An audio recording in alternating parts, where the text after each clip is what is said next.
Welcome to the online class. आज हम कक्षा 5वीं के पर्यावरण अध्ययन का अगला पाठ पढ़ने वाले हैं। इस पाठ का नाम है बीज बन जाता है एक पौधा। अब हम हमेशा सोचते होंगे कि जो अंकुरित बीज होते हैं, या हमने कई बार देखा होगा कि कुछ ऐसी चीज़ें होती हैं हमारे घर में जो पड़ी पड़ी अंकुरित होने लगती है।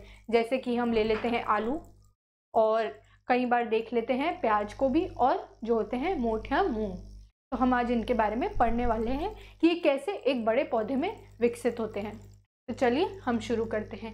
अब विकसित कैसे होंगे, ऐसे इस प्रक्रिया को बोलते हैं हम अंकुरण। ठीक है स्टूडेंट्स, तो हम पढ़ेंगे कि जो हर बीज होता है उसमें एक छोटा पौधा होता है जो अंकुरण के लिए सही समय का इंतजार कर रहा होता है, और जो बोल सकते हैं अनुकूल परिस्थितियों का इंतजार कर रहा होता है। उसके बाद क्या होता है, जब इसको सही समय अनुकूल परिस्थितियां मिल जाती हैं, उसके बाद ये विकसित होने लगता है।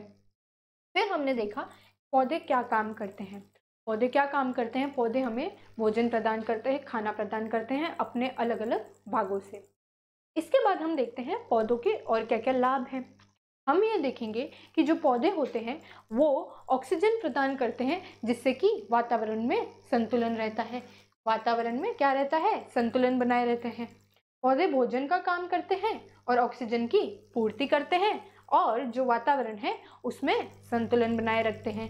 तो हम पढ़ेंगे आज इसके बारे में, अंकुरण की प्रक्रिया के बारे में, और अंकुरण की लाभ और पौधों के लाभ के बारे में, और ऐसे भागों के बारे में जो कि हमें खाने का काम करते हैं। आगे हम पढ़ते हैं अंकुरण प्रक्रिया किसे कहते हैं। अब वो प्रक्रिया जिसमें बीज एक पौधे में बदलने लगता है उसे हम कहते हैं अंकुरण की प्रक्रिया। अब इसके लिए हमने पहले बात की थी कि कुछ ऐसी अनुकूल परिस्थितियां हैं, तो हम वो देखते हैं। वो क्या है, तापमान, जल और वायु। ये जो तीन चीजें हैं ये अंकुरण प्रक्रिया में अपना काफी ज्यादा योगदान देते हैं। पर अगर मान लीजिए इनमें से कोई एक चीज ना हो तो क्या होगा, क्या प्रक्रिया नहीं होगी। तो हम देखते हैं कि अंकुरण के लिए एक हार्मोन होता है जिसे बोलते हैं, क्या बोलते हैं, जीवरेलिन। जीवरेलिन हार्मोन जो होता है वो आवश्यक होता है। अगर वो हो और इनमें से कोई एक ना हो तो भी अंकुरण की प्रक्रिया हो सकती है। हर बीज को अंकुरण के लिए एक तापमान की आवश्यकता होती है, एक उसका तापमान होता है जो कि सेट होता है।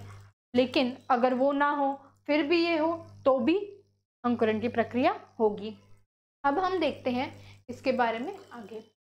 हमने बात की थी कि कुछ ऐसी पार्ट्स होते हैं प्लांट के, पौधे के, जो हम खा सकते हैं। अब आप बोलेंगे कि हम तो सिर्फ पौधे से फल या सब्जियां खा सकते हैं, लेकिन ऐसा नहीं है। अब हम यहाँ देखेंगे कि यहाँ पर क्या है, यहाँ पर है एक पौधा। अब इसमें कितने भाग हैं, यहाँ हम देखेंगे ये क्या है, ये है पौधे की जड़, यानी कि जो जड़ें हैं वो है रूट्स। ये क्या है, पौधे का तना, यानी कि स्टेम। हम इसे बोलते हैं लीफ, यानी कि पत्ते। ये क्या है, पौधे के पत्ते हैं। अब हम ये देखेंगे यहाँ पर पे हमको दिख रहा है फूल। ये देख सकते हैं हम है बीज। तो हमने क्या किया, अभी हमने पौधे के जो है भाग देखे। सबसे पहले हमने क्या देखा, ये है जड़, ये है तना, ये है पत्ते, ये है बीज, और ये है फूल। अब आप बोलेंगे कि हम क्या इन सबको खा सकते हैं। जी हाँ, आप इन हर एक भाग को खा सकते हैं। अब देखते हैं कैसे। अब यहाँ हम कुछ उदाहरण देखेंगे। आप बोलेंगे कि फूल कैसे खा सकते हैं, तो सबसे पहले हम फूल के उदाहरण देखेंगे। फूल जो है हम देख सकते हैं कि जो फूल गोभी है वो है यहाँ पर, ब्रोकली का जो है इधर उदाहरण है। हम ये सब अपने रोजमर्रा में खाते हैं, और ये क्या होते हैं, ये जो पौधे के हैं वो फूल हैं। तो हम क्या करते हैं, फूल खाते हैं। इसका अगला हम देखेंगे स्टेम्स, यानी कि जो तना है। तने के बारे में हम देखते हैं। हमने देखा यहाँ पर पे हम कुछ ऐसी सब्जियां खाते हैं जो तने में आती है।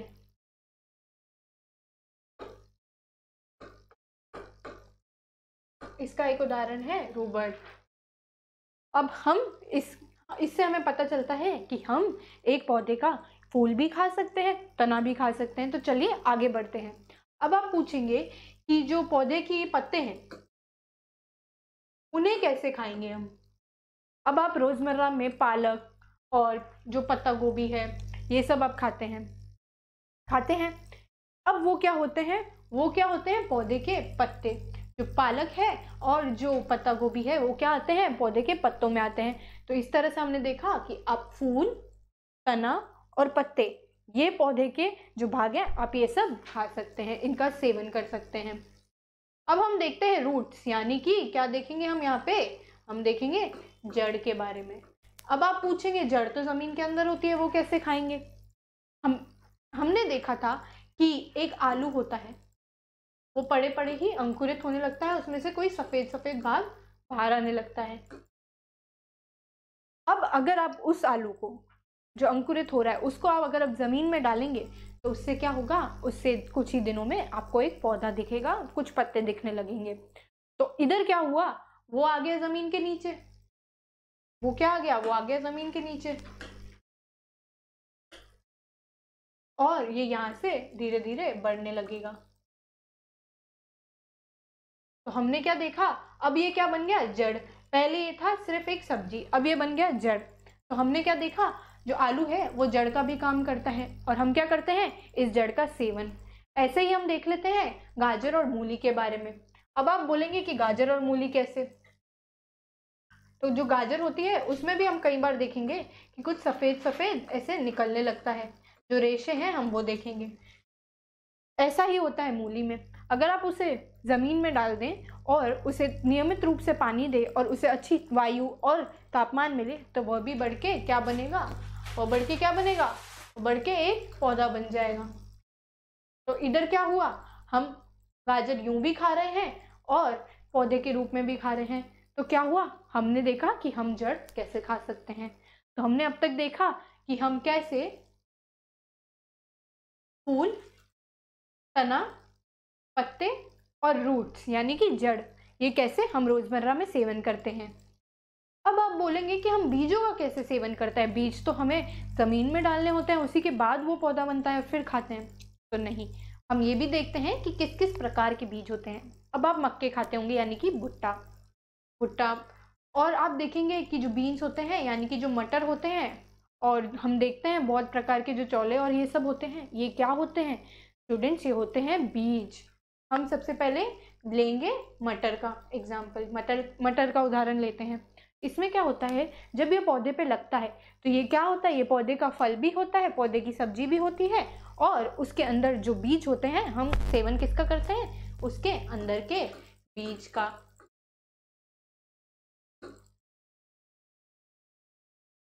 फिर हम देखते हैं कि फूलों को कैसे खाते हैं। तो अब तक हमने देखा कि हम क्या क्या किस किस चीज का सेवन करते हैं, फूलों का, रूट्स का, और अब हम आ जाते हैं इसके फ्रूट्स पे यानी कि फल पे। तो हम देखेंगे कि जो टमाटोज होते हैं यानी कि जो टमाटर होते हैं, शिमला मिर्च होती है और कद्दू होते हैं, वो किस में आते हैं, इसके फल में यानी कि फ्रूट में। जब फूल विकसित होते हैं तो किस में बदल जाते हैं, टमाटोज में। इसका एक और हम देखते हैं उदाहरण जिसे बोलते हैं हम अनार। फूल किस में विकसित होता है, एक पूरे फल में। तो हम देखते हैं कि जब वो बड़ा होता है, हमने यहाँ पर पे भी देखा था, ये जो फूल है ये बड़ा होके क्या बनेगा, इस पे जो है फल लग जाएंगे। ठीक है स्टूडेंट्स, तो हमने किस बारे में पढ़ा, अंकुरण के बारे में। तो आइए हम इसका एक प्रश्न हल करते हैं। अब हम देखेंगे कि अंकुरण क्या है, अंकुरण क्या है। तो स्टूडेंट्स हमने क्या पढ़ा था, अंकुरण क्या है, इसके बारे में हम चलिए उत्तर लिखते हैं। आप सभी को इसे ध्यान देना है और अपनी अपनी अभ्यास पुस्तिका में इन्हें करना है। हमने पढ़ा था कि अंकुरण क्या ऐसी प्रक्रिया होती है, वह क्रिया जिससे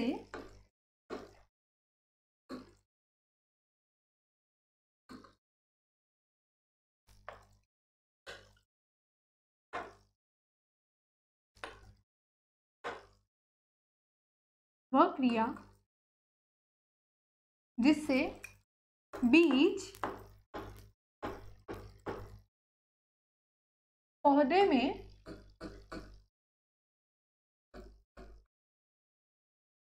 विकसित होता है।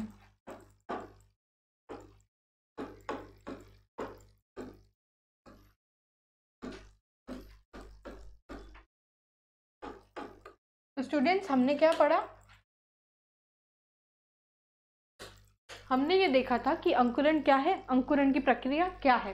हमने देखा था कि जब हम किसी बीज को एक पौधे में बदलता देखते हैं उसे बोलते हैं अंकुरण।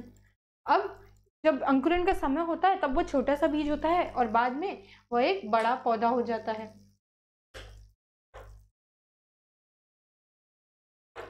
इसके बाद हम देखेंगे अंकुरण की जो अनुकूल परिस्थितियां हैं उसके बारे में। किन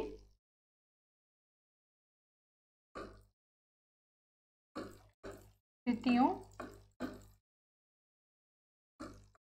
में होता है?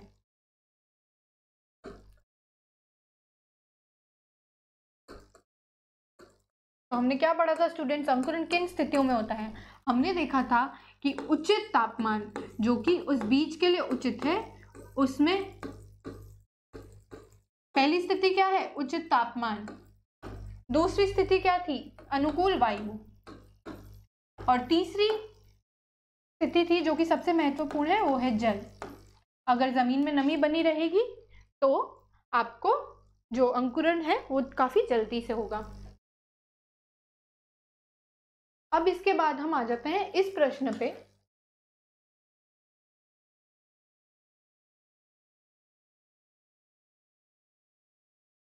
कि वह कौन सा हार्मोन है।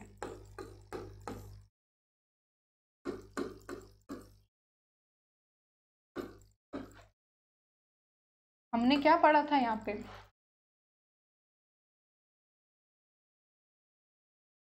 हमने किस हार्मोन के बारे में पढ़ा था? जीवरेलिन। किसके बारे में पढ़ा था? जीवरेलिन। आइए हम उसका उत्तर देते हैं। कौन सा हार्मोन है आवश्यक है अंकुरण के लिए?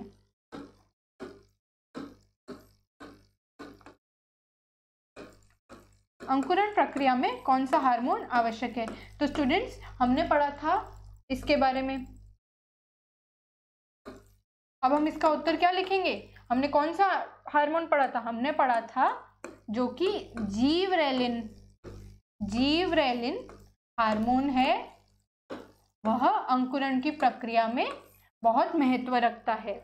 और अगर हमारे पास कोई अनुकूल परिस्थिति इनमें से नहीं है और जीवरेलिन हमारे पास उस समय है, जीवरेलिन उस अंकुरण प्रक्रिया के समय है, तो भी वह अंकुरण होगा और वो जो बीज है वो पौधे में बदलेगा। इसके बाद हमने क्या देखा था? इसके बाद हमने पढ़ा था उन पौधों के बारे में जो कि हम खा सकते हैं। हम ये देखते हैं कि पौधे के कौन से भाग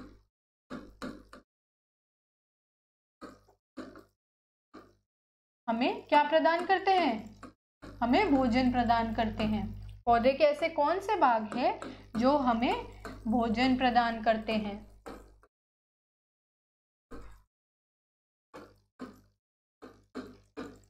हम इसका क्या उत्तर लिखेंगे? हम इसका उत्तर लिखेंगे तना, पत्ते, फूल और जड़ें। हमने क्या क्या पढ़ा था? तना, पत्ते, फूल और जो जड़ें हैं। अब आप इसमें इनका उदाहरण भी लिख सकते हैं। और जो है बीज।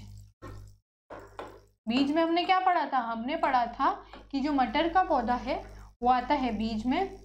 जड़ों में हम ले लेंगे मूली को, फूल में हम ले लेंगे अनार को, पत्तों में हम ले लेंगे पालक को और तने में हमने काफी सारे रूबर्ब और जैसे और भी उदाहरण देखे।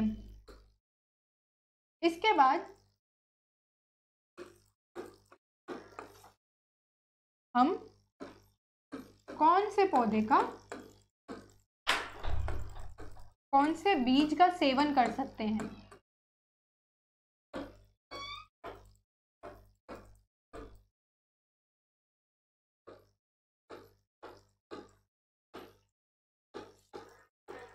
तो हमें इसमें उदाहरण लिखने हैं। हम उदाहरण लिख सकते हैं। किसका हमने देखा था? हमने देखा था कि जो मक्का होता है उसका, और हमने क्या देखा था? जो मटर होता है उसका।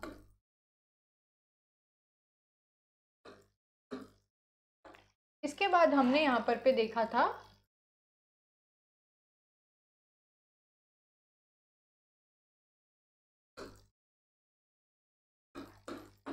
ऐसी कौन सी जड़ें हैं,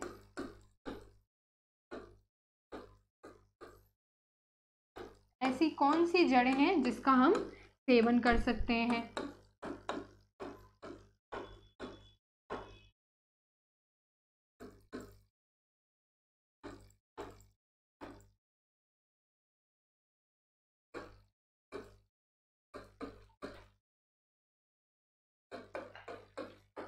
तो हमने इसका क्या उत्तर देखा था स्टूडेंट्स? हमने पहले क्या पढ़ा था इसके बारे में? हमने पढ़ा था आलू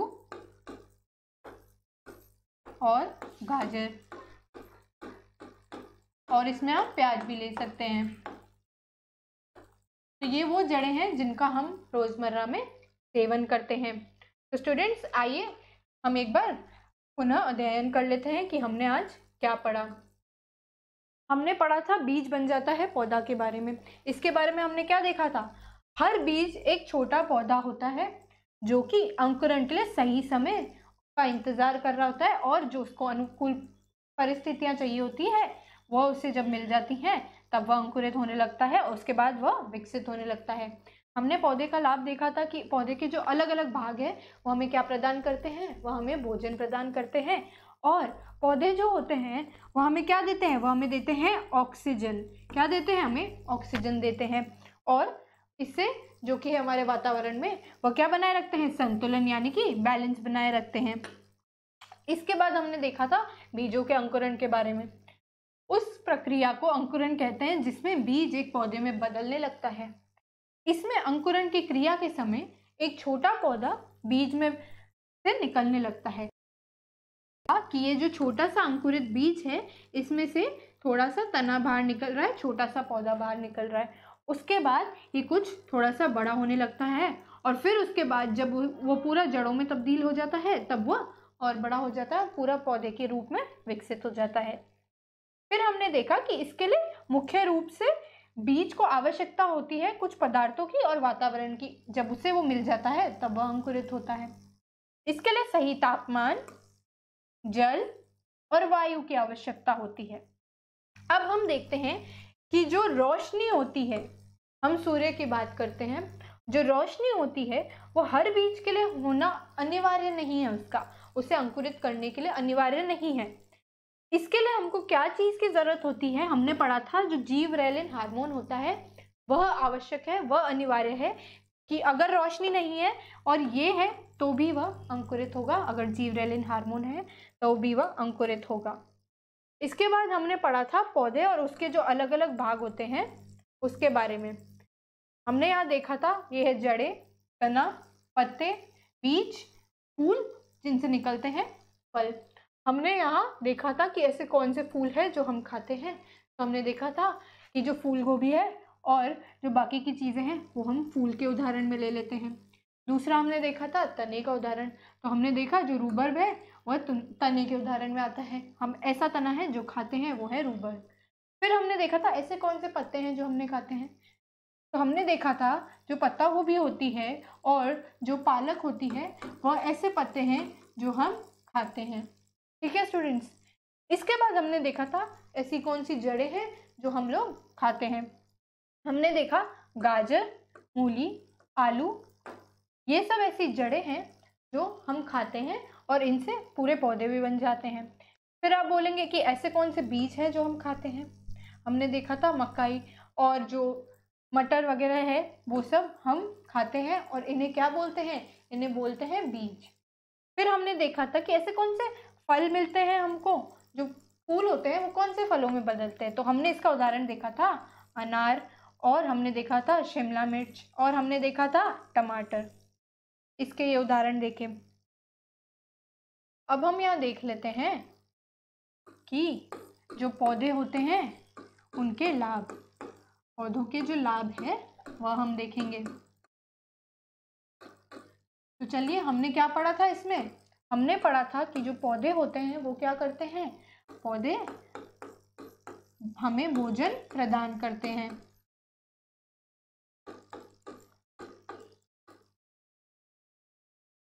पौधे हमें भोजन प्रदान करते हैं। फिर इसके बाद हमने देखा था पौधे क्या देते हैं हमें?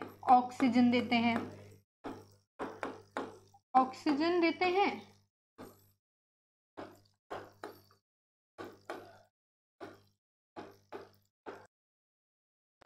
जिससे क्या होता है? जिससे हमने क्या पढ़ा था? जिससे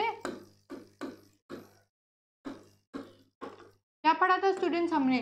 जिससे वातावरण में जो है वो संतुलन बना रहता है। वातावरण में संतुलन बना रहता है।